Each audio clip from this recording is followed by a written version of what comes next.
Hello সবাইকে, সবাই কেমন আছো? মাসিমা ব্লগে সবাইকে স্বাগত জানাই।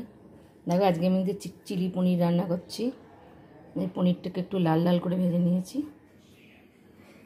চিলি পনিরের জন্য আমি একটুখানি পেঁয়াজ, একটু কাঁচা লঙ্কা আর একটু টমেটো কুচিয়ে নিয়েছি। ক্যাপসিকামটা গাজর টাজর দিই অন্য সময়, কিন্তু আজকে দেবো না। আজকে এই দিয়ে আমি চিলি পনিরটা বানাবো। আমি তেলের উপরে এইটুকু চিনি দিয়ে দিলাম। সবজিটা যেন একটু লাল, পেঁয়াজটা যেন একটু লাল লাল করে ভাজা হয়।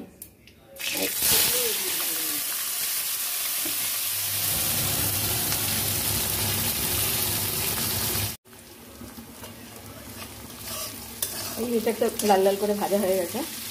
এবার আমি এতে মশলাগুলো সব দিয়ে দেবো।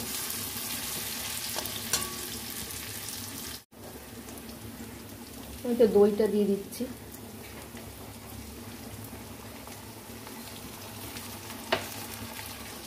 একটু টমেটো বাটা দিচ্ছি।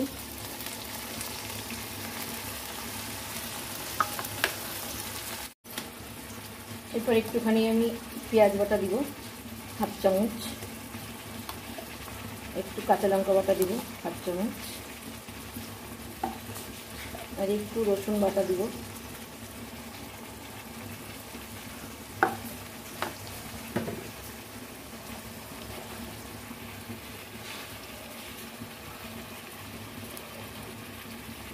একটু হাফ চামচ মতো জিরে ডাস্ট,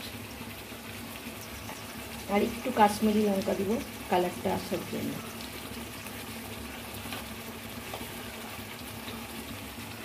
একটুখানি কাশ্মীরি লঙ্কা দিলাম।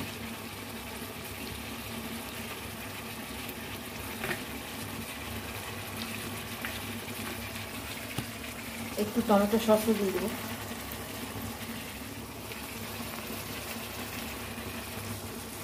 এটাকে ভালো করে একটুখানি কষাবো। নুন হলুদটা দিয়ে দেবো। এরপরে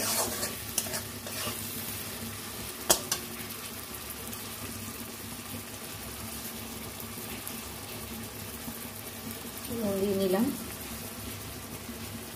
আর একটু হলুদ দিয়ে দিচ্ছি।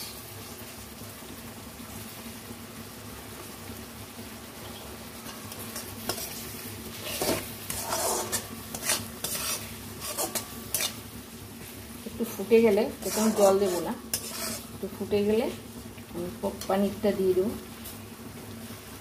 তারপরে ঘি গরম মশলা দিয়ে নামিয়ে দেবো। এটা একটু ভাজা ভাজা হয়ে গেছে, পুরো মশলাটা কষে গেছে। এর মধ্যে একটু সয়া সস দিব।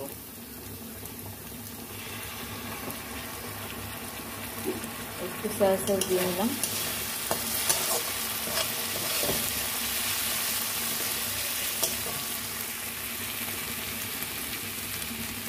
পনিরটা দিয়ে দিলাম।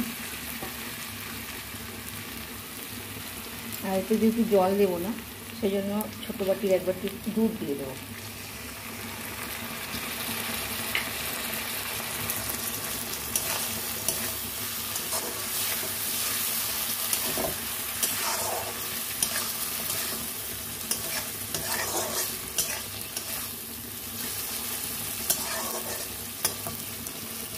হয়ে গেছে 2 মিনিট, নামিয়ে এবার ঘি গরম মশলা দেবো। এই যে পনিরটা তো হয়ে গেছে।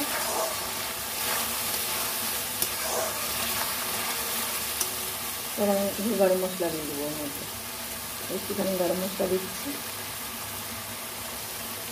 একটুখানি ঘি দেবো।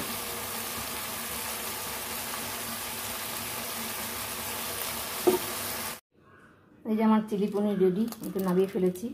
এবার আমি একটু মধ্যে চিজ দিয়ে দেবো।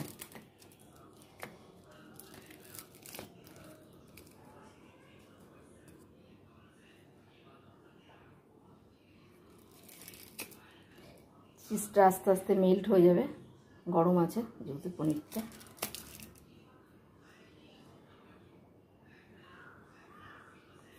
এই যে